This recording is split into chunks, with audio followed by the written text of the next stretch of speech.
जो विपक्षों ना कहे हाँ पक्ष जीता, हाँ पक्ष जीता। राजस्थान विनियोग संख्या 3 विधेयक 2024। मुख्यमंत्री जी आप पौने तीन घंटे तक गरजे, लेकिन एक भी बूंद राजस्थान की जनता को एक 7 महीने में नहीं दिला पाए। इस सरकार के पास कोई विजन नहीं, सिर्फ थोथी घोषणाएं कराने से कोई फायदा मिलने वाला नहीं। मैं फिर आता हूं वापिस ईआरसीपी पे। 9600 करोड़ की जो बात हुई, कई सदस्यों ने भी बार बार जानकारी चाहिए। मैं पूछना चाहता हूं, आपके बजट में 1 रुपए भी अब तक ईआरसीपी पे खर्च किया हो तो बता देना, और ईसरदा नवनेरा बांध किसने बनाया है ये भी आप बता देना। ये मैं आपसे पूछना चाहूंगा।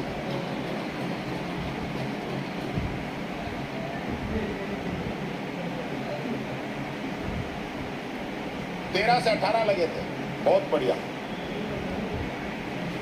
यहां से एक डिमांड भी आ गई ईआरसीपी की, जिसका नाम नरेंद्र मोदी जी के नाम पे करना चाहिए। क्यों भाई, ईआरसीपी का जो इलाका है ज्यादातर आदिवासी, गरीब लोग, दलित लोग इस पूरे इलाके के अंदर आते हैं। आप हमारे राष्ट्रपति जी के नाम से, द्रौपदी मुर्मू जी के नाम से क्यों नहीं बनाना चाहते इसका नाम? मैं प्रस्ताव करता हूं कि उनके नाम से इस योजना का नाम किया जाए, क्योंकि ईआरसीपी जो योजना है वो वसुंधरा जी ने बनाई, उनका नाम तो रखना नहीं चाहोगे। सेकंड ऑप्शन में यह भी देता हूं कि आप राष्ट्रपति जी के नाम से नहीं रखना चाहें तो आप वसुंधरा जी के नाम से भी इस योजना का नाम रख ले, तो मैं ये कहना चाहूंगा।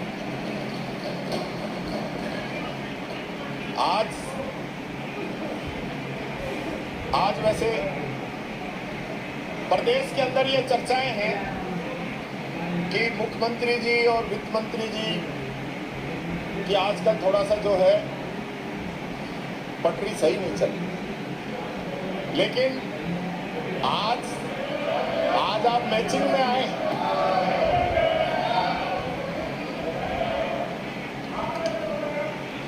अभी बताऊंगा तो बोलने दोगा तभी तो। अरे आप तो संसदीय मंत्री बोल। झुक कर सीधा खड़ा हुआ, अब फिर झुकने का शौक नहीं, अपने ही हाथों से रचा स्वयं को, तुमसे मिटने का खौफ नहीं। तुम हालातों की भट्टी में जब भी मुझको झोंकोगे, तब कर सोना बनूंगा मैं। तुम मुझको कब तक रोकोगे, तुम मुझको कब तक रोकोगे। रोकने योग्य को रोका जाता है, अरोकने योग्य को रोका ही नहीं जाता है। ये आप कह रहे हो, ये हटा देना इनके अध्यक्ष जी, ये जो बोल रहे हैं। अभी आपके वन वे सिस्टम, अभी मामला दिल्ली से ही चल रहा है। दिल्ली से पर्ची आ जाती है और वही पर्ची यहाँ पे पढ़ दी जाती है, और लगातार जो प्रदेश के जो हालात बन रहे हैं, माननीय मुख्यमंत्री जी, मैंने उस दिन कहा था कि आपके सामने 3 चुनौतियां आई। एक चुनौती मैंने बताई थी आपको, बरसात में नाले के साफ नहीं हो पाए। 2 चुनौतियां और आई, बिजली की और पानी की। आप दोनों ही मौकों पे फेल हुए।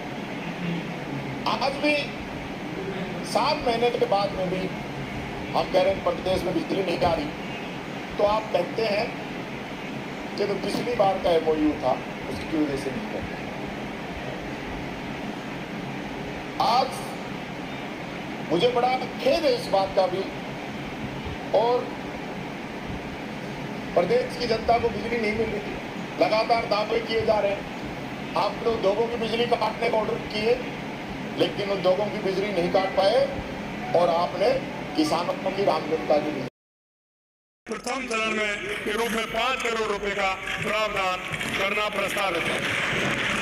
सामाजिक सुरक्षा हमारे द्वारा जरूरतमंद परिवारों की महिलाओं को संबल प्रदान करने के लिए प्रधानमंत्री उज्ज्वला योजना तथा बीपीएल श्रेणी के परिवारों को 450 रुपए मात्र में एलपीजी सिलेंडर उपलब्ध कराया जा रहा है। माननीय प्रधानमंत्री जी की पहल के कारण संभव हुई इस योजना का दायरा बढ़ाते हुए सभी राशन का गेहूं प्राप्त करने वाले परिवार अर्थात ऐसे के लाभान्वित को 450 रुपए में एलपीजी सिलेंडर उपलब्ध कराने की घोषणा करता है। पीएम आवास योजना 2.0 के अंतर्गत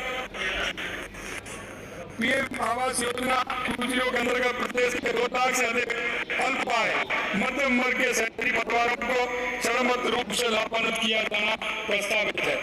साथ ही अधिसूचित कच्ची बस्तियों में पक्के आवास से वंचित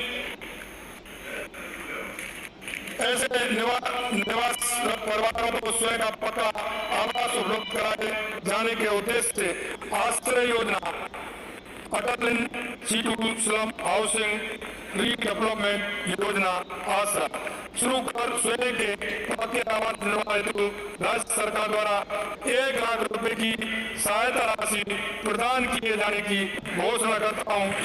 इस पर 50 करोड़ रुपए व्यय होंगे। पर्यटन एवं कला संस्कृति प्रदेशवासियों की आस्था के केंद्रों तथा पैनोरमा भाभरियों के विकास कार्य करवाए जाने प्रस्तावित है, जिनका विवरण मैं सदन की पटल पर प्रस्तुत कर रहा हूँ। राजस्थान के साहित्य विशेषकर राजस्थानी साहित्य की पहचान को और आगे ले जाने की दृष्टि से हर वर्ष विजयदान देता साहित्य उत्सव मनाए जाने की घोषणा भी करता हूँ। काले हिरण के संरक्षण हेतु छापरा जिले के आसोप क्षेत्र को आगे निश्चित कंजरवेशन रिजर्व क्षेत्र की घोषित किया जाना प्रस्तावित है। Rajasthan state pollution control board में न्यायिक निर्माण अधिकारी की नियुक्ति की जाएगी। साथ ही जयपुर एवं जोधपुर में Rajasthan state pollution control board के नवीन क्षेत्रीय कार्यालय शुरू किए जाएंगे। ग्रीन कोऑर्डिनेटिंग स्कीम के अंतर्गत हेल्थ केयर फैसिलिटी होटल एवं ग्रुप हाउसिंग प्रोजेक्ट को भी सम्मिलित किया जाकर क्वालिटी तथा इसके प्रावधानों के तहत लाभ दिया जाना प्रस्तावित है। कृषि ग्रामीण विकास एवं कृषक कल्याण कृषकों को सौर ऊर्जा के साथ ड्रिप स्प्रिंकलर इरिगेशन की सुविधा उपलब्ध करवाने की दृष्टि से इस वर्ष 1 लाख अतिरिक्त किसानों को लाभान्वित करते हुए 1000 करोड़ रुपए से अधिक का व्यय कर 2,50,000 हेक्टेयर क्षेत्रफल को सिंचित किए जाने की घोषणा करता हूँ। प्रदेश कार्य करवाए जाने प्रस्तावित हैं। इन कार्यों का विवरण में सदन की पटल पर प्रस्तुत कर रहा हूँ। माननीय अध्यक्ष जी, नदियों के किनारे भूमि कटाव को रोकने हेतु 8 सहित 5 स्थानों पर जल ग्रहण विकास एवं भू संरक्षण के माध्यम से कार्य करवाए जाने प्रस्तावित है। राज्य में अक्षय ऊर्जा के प्रोत्साहन तथा अनुसूचित जाति एवं अनुसूचित जनजाति के किसानों को सुविधा देने की दृष्टि से अनुसूचित जाति और अनुसूचित जनजाति के काश्तकारों द्वारा अक्षय ऊर्जा परियोजनाओं में भूमि के उपयोग हेतु भूमि रूपांतरण संबंधी प्रावधान किया जाना प्रस्तावित है। कृषि कनेक्शन के ऐसे आवेदक जिन्होंने सामान्य योजना के अंतर्गत कृषि विद्युत कनेक्शन हेतु आवेदन किया है तथा आवेदन के उपरांत उस क्षेत्र को नगर पालिका घोषित कर दिया है, तो ऐसे आवेदकों में जिनके कनेक्शन ब्लॉक सप्लाई फीडर से जारी किए जाएंगे को पूर्व की भांति सामान्य योजना की दरों पर ही कनेक्शन जारी किया जाएगा। करने की दृष्टि से केंद्रीय सशस्त्र बलों में इनकी नियुक्ति की भी व्यवस्था की गई है। इसी तर्ज पर प्रदेश में अग्निवीर युवाओं को पुलिस आरएसी जेल प्रहरी वन रक्षक नियुक्ति दिए जाने का प्रावधान की घोषणा करता हूँ। वर्ष 2024 हेतु केंद्र सरकार के बजट में भूमि सुधारों को और आगे ले जाते हुए शहरी एवं ग्रामीण में लैंड रिकॉर्ड डिजिटलाइजेशन हेतु घोषणा की गई है। इसी क्रम में हमारे द्वारा जमाबंदी भूमि धारक का आधार एवं खसरों हेतु भू आधार का अंकन किया जाना तथा ग्रामीण शहरी क्षेत्रों में नक्शों को आधारित किए जाना प्रस्तावित है। पंजीयन कार्य में गत वर्षों में वृद्धि होने के बाद भी वर्ष 2008 से लीड राइटर्स को भर्ती नहीं हुई है एवं पंजीयन कार्य को समयबद्ध रूप से आमजन को राहत देने के साथ ही युवाओं को अतिरिक्त जीवकोपार्जन के अवसर उपलब्ध कराने की दृष्टि से मैं नियमों का सरण करते हुए लीड राइटर की संख्या दुगनी कर 5000 किए जाने की घोषणा करता हूँ। और भी कोई घोषणा हो रही है?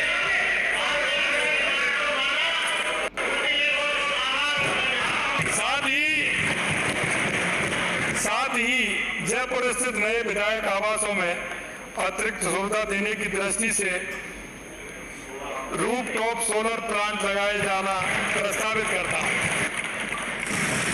माननीय अध्यक्ष महोदय, मुझे पूरा विश्वास है कि विकसित राजस्थान की संकल्पना को साकार करने में हमें आमजन के साथ साथ विपक्ष के साथियों का भी सकारात्मक सहयोग मिलेगा तथा प्रदेश विकास की नई ऊंचाइयों को छुएगा। अंत में मैं कहना चाहता हूं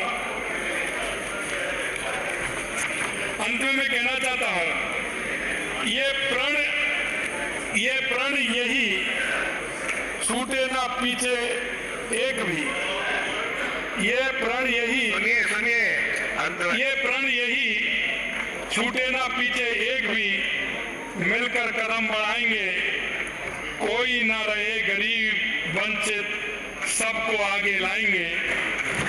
रोशन कर विद्या के मंदिर, ज्ञान का उजाला फैलाएंगे, हर पल बड़े राजस्थान के नारे से कीर्ति ध्वजा फहराएंगे। खेत खलियान लहराकर धरा पुत्र की बढ़ाएं मुस्कान, सपने हो साकार सभी के, सबका हो सम्मान।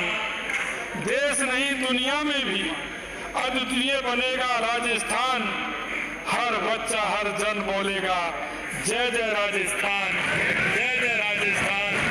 आप सभी को बहुत बहुत धन्यवाद।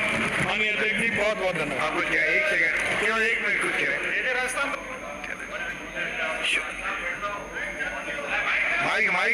मालिक साहब वरिष्ठ हैं। माननीय अध्यक्ष महोदय, मैं आपके माध्यम से माननीय सदन के नेता महोदय से राजस्थान में राजमेश द्वारा संचालित जो 17 कॉलेजेज हैं उनमें एक हफ्ते से जो फैकल्टीज हैं वो सामूहिक अवकाश पर है। किसी और पढ़ने वाले सारे विद्यार्थी मांग नहीं होती। इस पे आपको ये है कि राजस्थान जो पक्ष में वहां गए, जो विपक्ष में ना गए, जो पक्ष में वहां गए, जो विपक्ष में ना गए, हाँ पक्ष जीता। राजस्थान विनियोग संख्या 3 विधेयक 2024 पारित किया गया। राजस्थान वित्त विधेयक, प्रश्न ये है कि राजस्थान वित्त विधेयक 2024 को पारित किया जाए। जो पक्ष में वहां गए, जो विपक्ष में ना गए, हाँ पक्ष जीता। राजस्थान वित्त विधेयक 2024 पारित किया गया। सदन की बैठक मंगलवार दिनांक 30 जुलाई 2024 के प्रातः 11 बजे तक के लिए स्थगित की जाती है।